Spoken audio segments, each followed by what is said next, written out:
Hello, my name is Sarah Neate and I'm a Macmillan physiotherapist, and this is a video for the Pink Ribbon Rehab course on the practical video 2 on case studies. The case study I've selected for today's video is on Elaine, case study number 4. Elaine is a 45-year-old and she is divorced with 2 teenage sons. She is a nurse working part-time and she was previously very active and went to exercise classes and lifted heavy weights in the gym. She suffers with mild arthritis in the left knee. She has had a right mastectomy and axillary node removal with a tug reconstruction 12 weeks ago, and she has also had chemotherapy, radiation therapy, and she is currently on tamoxifen. She has right shoulder tightness and neck pain. She has shooting pain down the right arm. She has inner thigh restriction and pain, and she has mild swelling and discomfort to the left knee.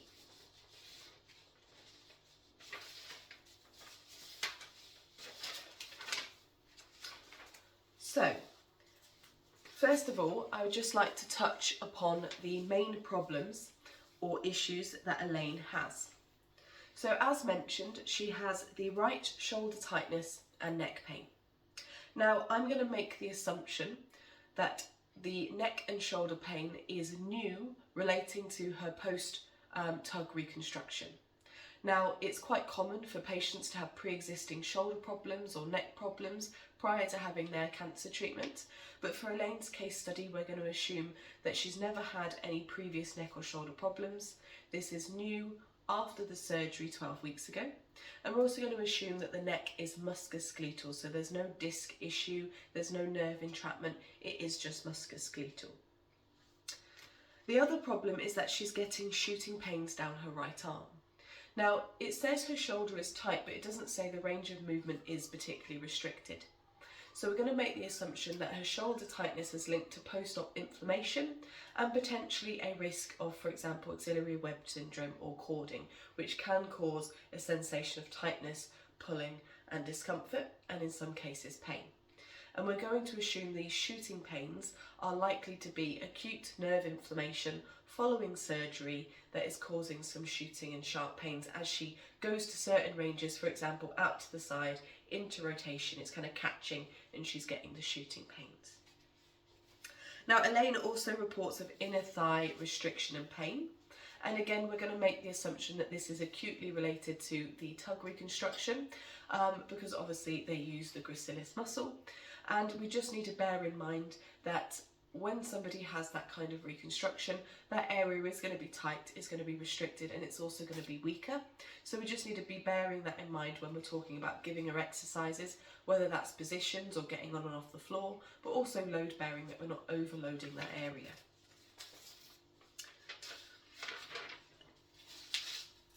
Now, her other problems are that she has mild swelling and discomfort in her left knee. Now, it already says in the case study that she's got pre-existing mild arthritis, so we're going to assume that this mild swelling and pain is linked to that. But equally, the tamoxifen that she's on could be exacerbating her symptoms. We know that hormone therapy causes multi-joint aches and pains and can make anything that's inflamed more apparent. So it could be worsened, A, from the tamoxifen, but also she's had a lot of treatment. All of these things could have caused muscle wasting and equally just more load on the joints. And then the other elements with regards to issues and problems, she had her reconstruction 12 weeks ago. Now, we don't know the time frames for all of her treatments, but we're going to assume that the last treatment she has was the reconstruction, and that was 12 weeks ago, which means she should be in a good stage of healing. We know with a tug reconstruction, we can't really do much in the way of exercises until about 6 weeks post-reconstruction, and then after that it's graded, gradual building up the load and avoiding heavy lifting. So she's in a good position to get back to exercising. We just need to pace ourselves, but we just need to be aware of other risk factors such as blood clots, infections, scarring, that it might be hot and inflamed, that there may be changes after the radiation therapy such as skin discoloration, risks of things like seromas, hematomas, all those sorts of things. We just need to be mindful that that area within the axilla complex is going to be vulnerable. And then the other areas of risk is that she is currently back at work, and she also works in a manual based job. So she hopefully has spoken to work and she's in a wean to work scheme. But regardless, there will be an element of manual handling and heavy lifting, and she probably might be unintentionally overloading. She also has 2 teenage sons. It sounds like she's got a very busy and active lifestyle. She could be somebody that is overdoing it and over irritating. So some of these issues might be actually teaching her to pace herself and rein it in. So, as I said, I've already made a couple of assumptions on the case study, but I'm just going to go through them clearly now.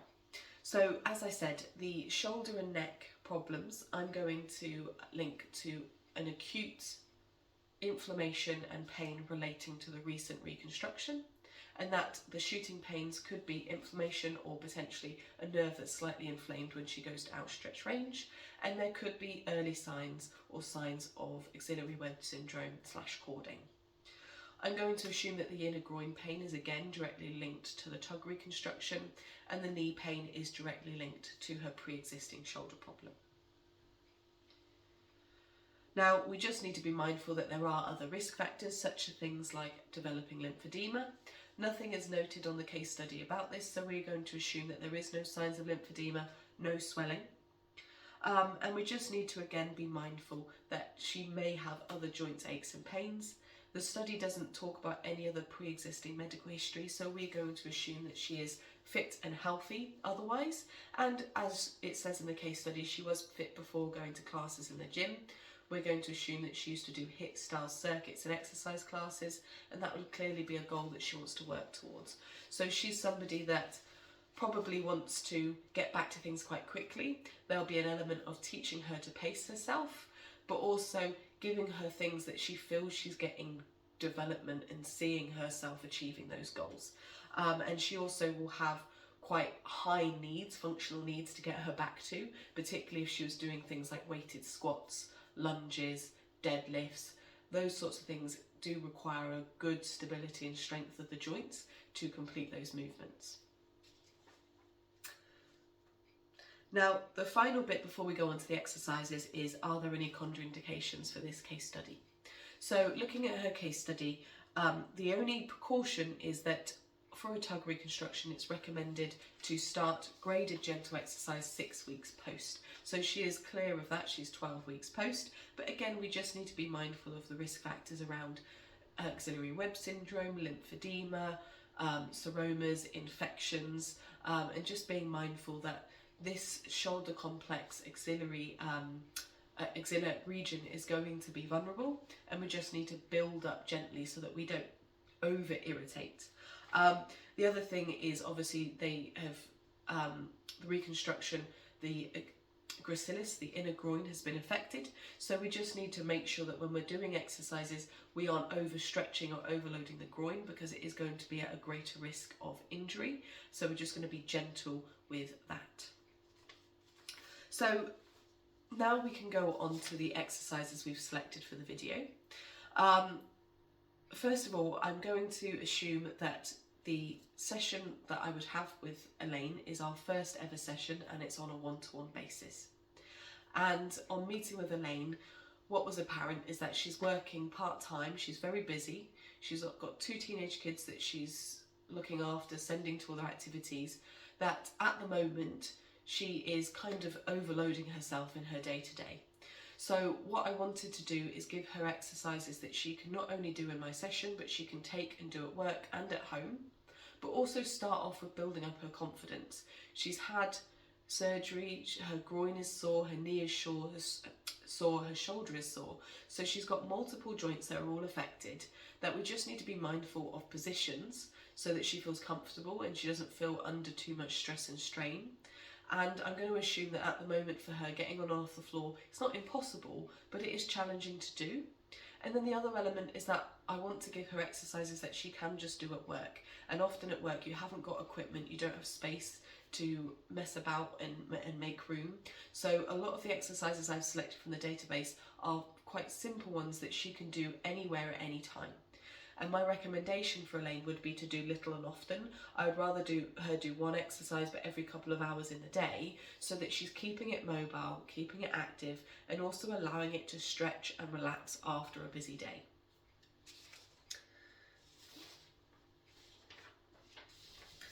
And then the other element I would do with Elaine in my first session is goal setting. So obviously Elaine has some really big goals. She's already back at work. She's a very busy woman. It's going to be really important for her to work towards getting back to the gym. So I would be looking at creating a graded program of how we can get her back to an environment where she can, in the future, lift weights. The other aspect is chatting to her about groups. She clearly loved the exercise sessions. She would be somebody that, once she's got mobility and stability and she feels safe, would be really useful to attend a regular group to build herself up, and also be able to meet with people in a similar situation. I think that would be something that she would find really rewarding, and she would then see the benefits and see her development grow. And then the last point that I'll mention in the one-to-one with her is about the impact of all her treatments. It's explaining to her that her body is going to be recovering, it's still healing. She's also on tamoxifen, so I imagine multiple joints are aching, not just the one she's explained, but she probably has other aches and pains. But also she's had a lot of treatment, and one of the biggest side effects of cancer treatment is fatigue. So I'll be going through planning, pacing and prioritising, so that she understands that if she does do too much, she then will need to rest more. And we know when it comes to these sorts of treatments and how people recover, it's better to do small snippets multiple times a day than trying to do too much. Having experience with patients like her that are very busy, are very active, one of the common themes is actually teaching them to rein it in. That if they do too much, they get so sore that they then need to rest for a few days. And she could very well be one of those individuals. So it is important about teaching her that less is more in building and getting herself to those goals. And sometimes doing stretches before we do strengthening and stability is really important to prevent further injury. We know that just because you can reach your arm up like this doesn't mean that is actually a proper way to reach your arm up. We're cheating, we're compensating, and we need to correct that first before we move on. And then the final bit of advice, just relating to the knee, is I would give her a bit of advice about price. So looking at ice, trying to make sure the knee is settling down with regards to inflammation. Does she need to wear a compression over the knee, just so we don't irritate it in any sessions? But for session 1, the top 5 exercises that I think I would pick for Elaine, like I said, are quite simple because they're things she can do at home. So the first exercise would be shoulder or arm circles. So I would get her to start off doing it in sitting or standing, whichever is best. I would remind her about our neutral position. So whenever I do any Pilates based exercises, I go through posture and what neutral is. So I talk about imagining you've got an orange between your chin and your chest, making sure your shoulders are slightly back and down, away from the ears, that we're not too far back, we're just in this nice comfortable position, that our hips and our pelvis are sat in neutral, and that we've got our kind of nice base of support. So our feet are on the floor, we're grounded, we're at a nice 90 degrees, and that our hips, shoulders and ears are stacked on top of each other. So it's finding that nice neutral position, feeling that slight engagement of the tummy, that drawing in of the belly button for a bit of engagement. So arm circles, getting her to reach in and up, hands on the shoulders. This is a beautiful exercise because it's starting to get some shoulder mobility going, and it's also starting to relax the trapezius and the muscles that might be causing some of that tightness and pain to the neck. It's starting to engage, but less likely to cause that shooting pain that she's getting. And it's also starting to get a feel of the shoulder blades. When you do your shoulder circles, you can feel the shoulder blades rotating out to the side, and we're wanting to feel what that feels like. Does one feel tighter than the other? Does one feel looser? And if she's finding that easy, what we can do is get her to do bigger circles and almost using her elbows to draw big circles. I like to get patients initially to do both arms at the same time. The reason being is you can see a difference. As I said, sometimes people can say they're reaching up overhead, but they're not actually reaching with the full mobility of the shoulder. So getting them to do both arms at the same time, it enables them to see if one's going out to the side or some interesting movement that they're not aware of. So shoulder circles forwards and backwards. Now if this was too tricky, we can regress it by simply getting them to do shoulder shrugs, up and down, or shoulder circles, or even just squeeze and retraction. So we're just waking up the shoulder blade muscles. We're starting to get some movement in the shoulder complex in the axilla, but without causing pain. Now, if this was quite easy and she was feeling able to do more, we can then start to look at big arm circles all the way up and down. The beauty of this one, this progression, is if she has got cording and that tightness banding sensation, as we go into a stretch, she will stretch out that cording, stretch out the axillary web syndrome, and start to dissipate that tightness. But again, it just depends on where she's at and at what point she's getting the sharp pains. If initially she's getting sharp pains, I'd rather her keep it within her comfort zone. The other thing that I like to do with all my Pilates-based exercises is incorporate some breathing. The reason being is we know from a lymphatic perspective that our abdomen is a really key area, and the more we can activate this area, the more flow between our whole body.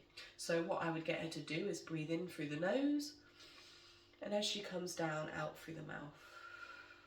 In through the nose and out through the mouth. And I would do this with almost all of my exercises initially.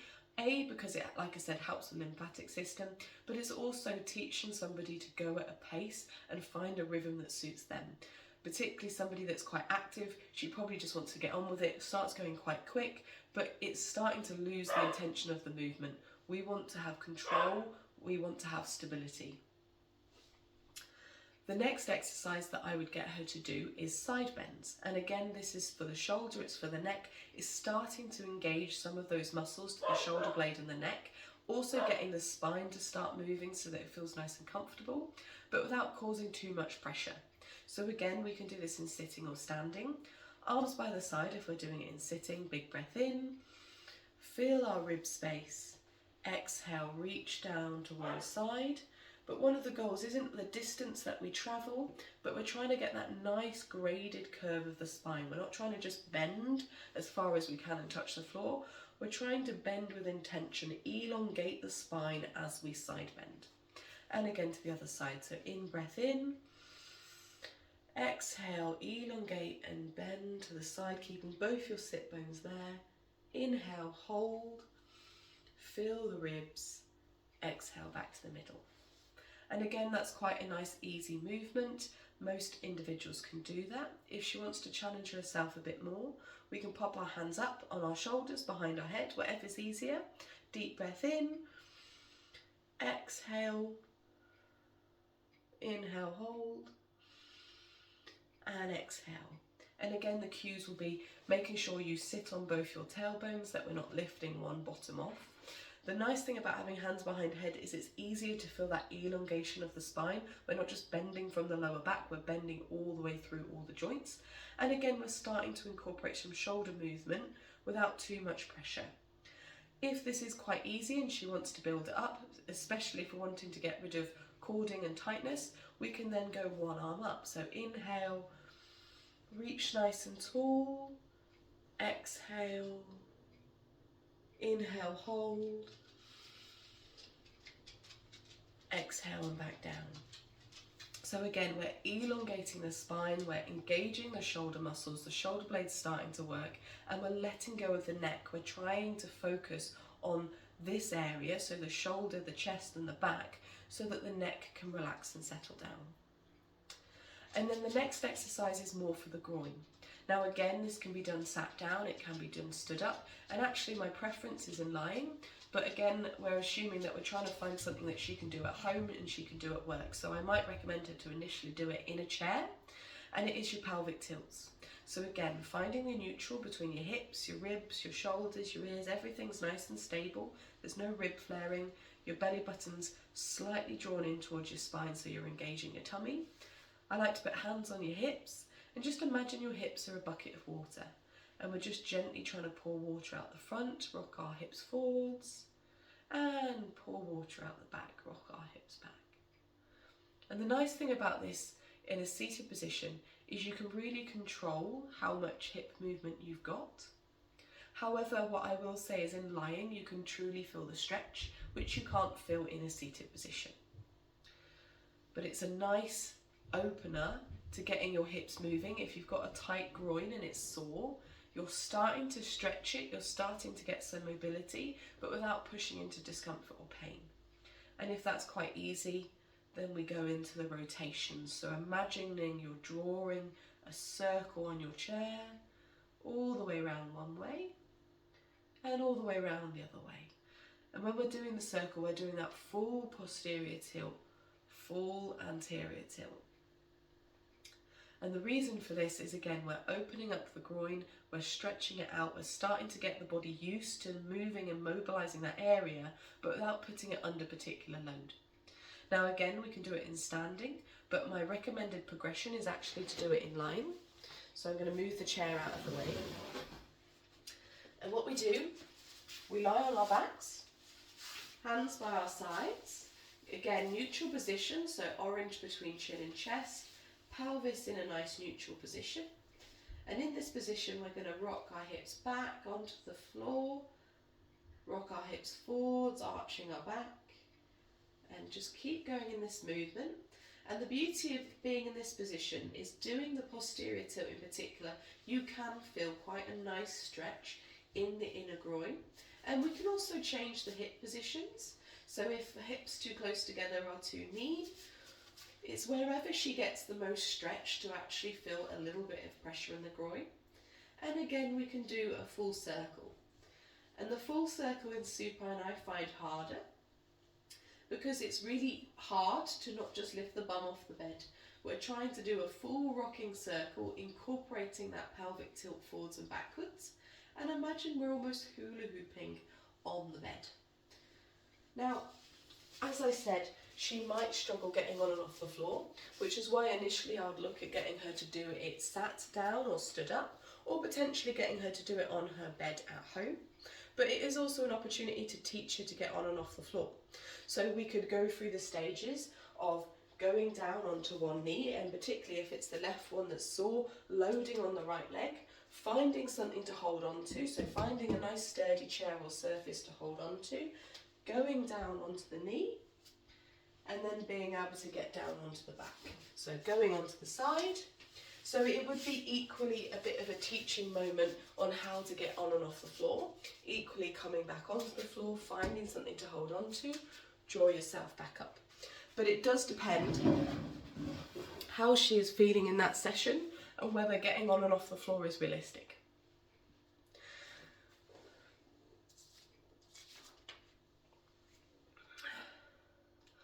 And then the final two exercises. So the second to last exercise from the database that I would probably look at giving her is the seated hip opener.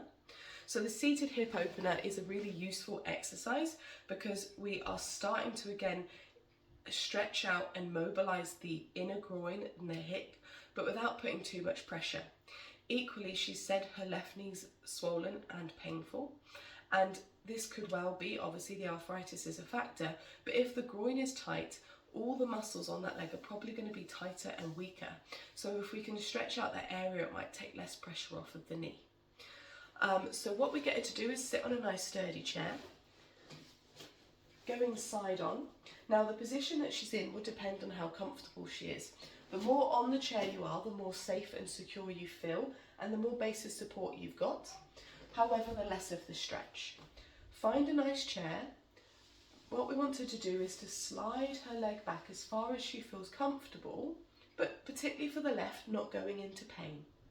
And we just want to sit in that position, and we can hold it there. If this feels quite nice and easy, we can then incorporate the arm, and again we could start off easy with just the hand on the elbow, the hand on the shoulder, sorry, and we can get her to inhale and exhale. Inhale and exhale, or if it's quite easy, inhale and exhale. And we can start to incorporate some leg movement, which I apologise with my camera in room space, it's hard to do, but we can get her to get her hip in a good position, and then as she reaches forwards, to push through the ball of her feet, so that she's trying to extend her leg back a little bit further and back down and back up and back down. Now it does depend on each person. Some people can find sitting on an edge of a chair in that position actually uncomfortable or insecure. So there are ways we can modify it. So as I said, sitting more on the chair can make it easier. And equally changing your pelvic position. So sitting more in the chair but really tucking your bum in, you will still get a really nice stretch, but you won't find you can extend your hip as much. So it might just feel a little bit more safe and secure. Likewise, we don't need to incorporate the arm, but by incorporating the arm, even if it's hand on shoulder or arm all the way up, that will help with stretching out that whole unilateral side. And if there is any cording, it's going to stretch out all that soft tissue and connective tissue to try and help relieve some of the symptoms. But there are other ways we can modify. So we can equally get her to do it in standing by having a nice sturdy surface, sideways on, bend the front knee as far as feels comfortable but not into pain, and then just pop your hip forwards. And you will feel a nice inner thigh hip flexor stretch, and you can change the stretch by where you put your hips. So if it is the inner thigh, we can turn the back leg out towards the side, and what you'll start to feel is a more stretch into the inner groin area. And again, we can then take our arm up. So what I would do, put the chair on the wrong side there, we can, like I said, turn the leg out to the side so that we're feeling the stretch more on the inner groin. Really pull that hip forwards into a bit of posterior tilt, and then inhale, reach up as far as she feels comfortable, which might just be to there, and back down. Inhale, reach up as far as she feels comfortable, and back down. Or likewise, hand on the shoulder, whatever feels good. What we find is the deeper someone lunges, the more stretch you feel, and the more hips you pull forwards into a posterior tilt, the deeper the stretch you feel. So it's just bearing all those things in mind and modifying around her. I think particularly for work, she might find the stand-up variation of that hip opener might be a little bit easier to do, because working in the NHS, some of the chairs aren't that good. There's often arms and things that get in the way. So giving her that modification that she can take away and do at work will probably be quite helpful. And again, that exercise is useful because it's not only getting that groin more mobile, but it should be stretching out the entire quad muscle so that there's less pressure on the knee as well. And then the final exercise I would choose from the database is actually starting to incorporate some of that strength element, because obviously her goal is to get back to the gym. So what I would do is give her some bands, and I would work on the band medley based exercise. So that is band in the palms of your hands or around the wrist, depending on what you feel better. I like palms of the hands because I feel like you get sensory feedback. And just starting off with the rotation. So focusing on drawing your shoulder blades together and trying to keep your shoulders away from your ears. So we're not coming up as we engage, we're imagining we've got a pencil case and we're trying to squish that pencil case in between our shoulder blades, really getting those two inferior angles of the shoulder blades to draw together. It's a really nice opener because it's activating your rotator cuff. It's starting to get your shoulder blades engaged and feeling what your shoulder blades feel like when they move, but we're not putting our shoulder into vulnerable positions. And then we can work on additionally looking at things like getting her to do a bent over row. So with a long band, stepping on the band, giving herself a nice stable back. She's not overarching, she's not over flexing, she's staying nice and stable. And then getting her to pull and draw towards the mid back. We're again trying to squeeze the shoulder blades, and we're just pulling almost in a straight line all the way up and back down. Now again, it depends on her environment and space. She can also do it in standing, either holding it or tying it to something sturdy, and then drawing and squeezing back in. And then finally, you've got the one where you can have the band, pull apart and engage back behind you. And again, this is starting to work on getting the shoulder not just strong, but loading it in different positions, because if she's getting shooting pains, often shooting pains are when we take her arm into slightly rotational out of plane positions. So starting to load it in those movements are just going to prepare it for everyday life so it can cope with those positions. Another one that isn't in the band medley that I like is also just hands facing the ceiling or thumbs facing the ceiling, 30% tension on the band, arms straight, and just going up as far as you feel comfortable, if you can all the way. Keep the tension on the band as you pull it down, and imagine yourself pulling it down so that you feel a squeeze between your armpit and your shoulder blade. I like that one because it's functional in movement, and if you have got a compensatory movement, by doing it with both arms, it's allowing you to almost cheat and use the good arm to correct the movement, and it helps you feel if one is significantly different to the other. Particularly somebody that's quite fit and active, she might not realise how much strength she has lost and might just want to get back into the gym tomorrow. And we know, again, with risks such as lymphedema, if you suddenly go back and do too much, particularly suddenly trying to do press-ups, that could increase your risk of developing lymphedema. So incorporating and teaching her that there is a weakness, that we need to build it up, is only going to help prevent injuries in the future. So the next part of the video is to go through the 3 exercises that are not part of the database that I think are going to be beneficial for her and functional. So all of the exercises I've gone through so far, I've come up with purely because I think they incorporate the shoulder, the neck, the groin and the knee. We're starting to get everything moving. We're trying not to overload, and my priority is giving her stuff that she can do at work, at home and in Pilates without feeling like she's putting herself in a vulnerable position and causing pain, particularly the shooting pains, because they can be quite worrisome, and if you don't allow them to rest, they can just get worse. So the 3 exercises that I've selected are starting to incorporate things that she might have done previously in the gym or in an exercise class, because obviously her goal is to get back in the gym. And the primary focus of these 3 exercises are more about the groin and the knee, which is purely because if she wants to get back to the gym, quite often in a gym-based environment, we can get away with a few shoulder niggles and problems because there's a lot of exercises that we can do that are purely leg-based. But it's really hard to do just shoulder-based exercises and to get a beneficial session out of the gym. So my theory is if we can get her to feel more confident with her groin and her knee, she can start to go back to the things she loves, which is only going to get her more mobile with her shoulder as well. So the first exercise I have selected for the groin is what I call a slide lunge and a slide adductor lunge. And essentially it just depends on what the footwear is. If she's wearing trainers, I would drop a towel to the floor or a paper tissue and use that, because you want to slide your foot. You don't need friction. Friction will make it harder. And essentially we find a stable surface and we stabilise on one leg. So if she stabilises on the right, because that's the stronger leg, we again think about our posture nice and tall. We inhale, and then we're going to exhale and slide the left leg away as far as you feel comfortable. Inhale, hold, exhale, draw back. Now I like this exercise because it does 2 different things to both legs. On the leg that is bending and taking all of the weight, we are getting strength and stability and that concentric load through that muscle.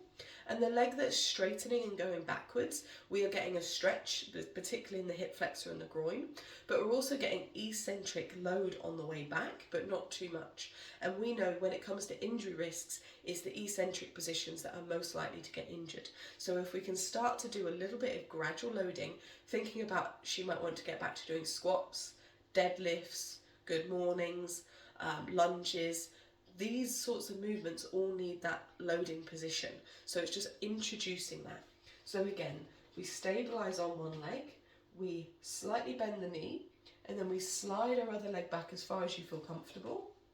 Hold the position and draw it back up. And obviously the further you go, the harder it is on both legs, but you start off small. And then we can also progress it by doing an adductor loading. So what we do with that, we again stabilise on one leg, but this time instead of sliding the leg backwards, we slide our leg out to the side, and then we draw ourselves back in. And I'll show you from a posterior position. So we stabilise with one leg, deep breath in, exhale, slide one leg away, inhale, hold, exhale, draw back in. And again, I think it's just a really nice introduction to loading the groin, loading the hip flexor, building up some strength, but in a controlled position. If we just asked her to lunge, that will be too much, particularly because she's got the arthritis. We just need to be mindful that at the moment that left leg is not as strong and stable as she wants it to be. We need to just build it up gently. The next exercise that I would give her as a unique one that's going to be functional with returning back to activity is actually working on building up the glute muscles. So it is the clam exercise. So giving herself a band, and again, if she was struggling to get on and off the floor, I would initially get her to just do it in sitting. Equally though, she could even do an element of it in standing, but slightly modified.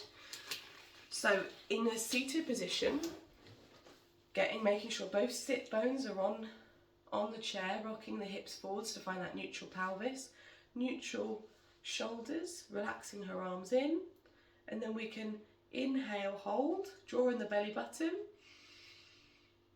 exhale, hips out to the side, inhale, hold, exhale back into the middle. Now the reason this exercise is really useful is the bum is the biggest muscle in the body, and we know that if the bum is more stable and active, there's less pressure on the hips, less pressure on the knees. So it's trying to start to activate the muscles to the hip, to the groin, to the glutes, but without again putting too much pressure on the area that's injured and taking the pressure off the knee. And we can equally make it a little bit more challenging by getting her to do both rotator cuff and glutes at the same time. Looking at the research, the glutes and the glute medius and your rotator cuff are similar muscles, and they can contract really well together. So actually getting the patient to do both at the same time can be a really useful way of getting both complexes to similar joints working well. However, my ideal and my preference would be to get her to do it in supine lying, because we can feel more glute activation in that position. So again, we could look at teaching her to get on and off the floor. So finding something to help her get down, going down on the right leg, onto the side, and then onto the back. Popping the bands just above the knee. Again, finding those neutral positions, orange between chin and chest. Inhale, hold. Exhale, draw away. Inhale, hold.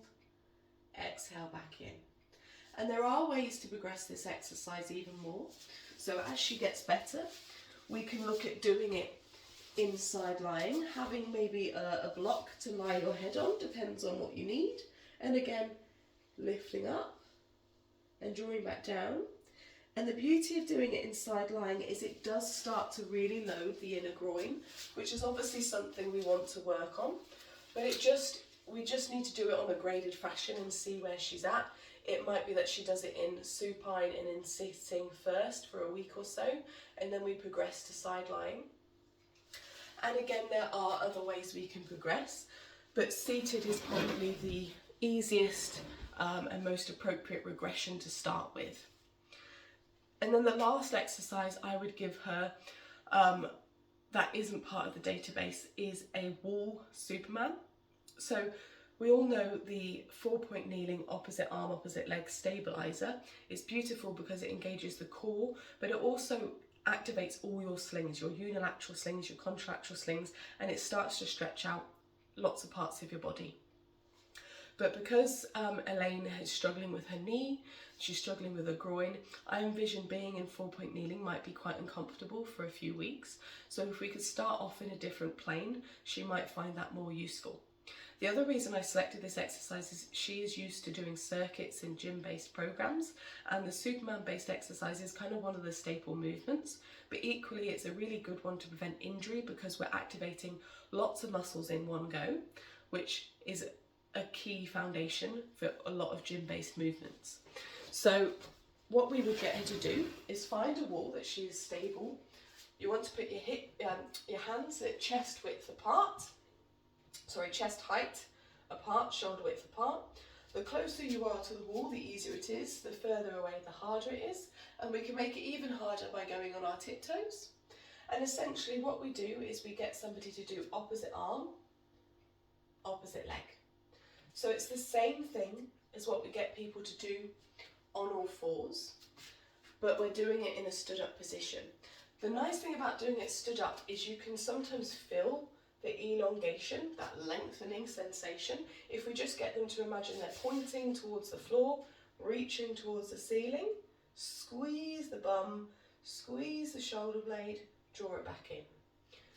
Reach up to the floor, squeeze the shoulder blade, and get that nice bit of extension. The other nice thing about doing it in standing is we're starting to engage the core, because we're almost doing a bit of like a wall plank based position, and we're also starting to engage the shoulder blades because we're loading in that position. We can start to feel them against that resistance of the wall. If that was too tricky, we can get her to do one arm at a time, and we can get her to do one leg at a time. And again, we're starting to engage the glutes, which again is going to help with the knee and the groin pain. And if that was too tricky, we could go against the wall and try and do your retraction, squeezing the shoulder blades, protraction, pushing the wall away. And again, just trying to get some scapular rhythm going on for that movement in the future. So the regression would be wall-based protraction, retraction. If against the wall doesn't feel right, she could even do it in sitting, hands out in front. Or we can progress to the Superman, one arm, one leg, or both at the same time. And again, if she has got cording, it's stretching out the whole sling. It's quite a nice one because sometimes ladies with cording will say it's not just in the arm, actually everything here feels tight. So it's trying to stretch out everything, the whole length of the anterior body, getting a nice stretch. Should be really, really helpful. Sorry. So these 3 exercises, I've tried to pick things that are a little bit more difficult in the sense that she was previously very fit and active and gym and doing weightlifting. So I wanted to give her exercises where she feels like her muscles are activating and they are doing some kind of strength, but still within a safe plane. At the moment, if somebody's come to me not long post-surgery, I know it's 12 weeks, but I'm going to assume she hasn't done much else other than work. I want to reintroduce her back to exercise, and the first thing I want to do is get her movement patterns to be as good as possible. We want the shoulder tightness and restriction to be as even as possible before we really look at the strength element. We want movement, control, stability, and then strength. And if we can incorporate them all together, we're going to get the most benefit. The other aspect is I really wanted to make sure any exercise I give her, she can do in any environment, and she can do with very little equipment, so that she can do it at work. So that's it for my video presentation. Do let me know if you have any questions, and just thank you very much for watching. Bye!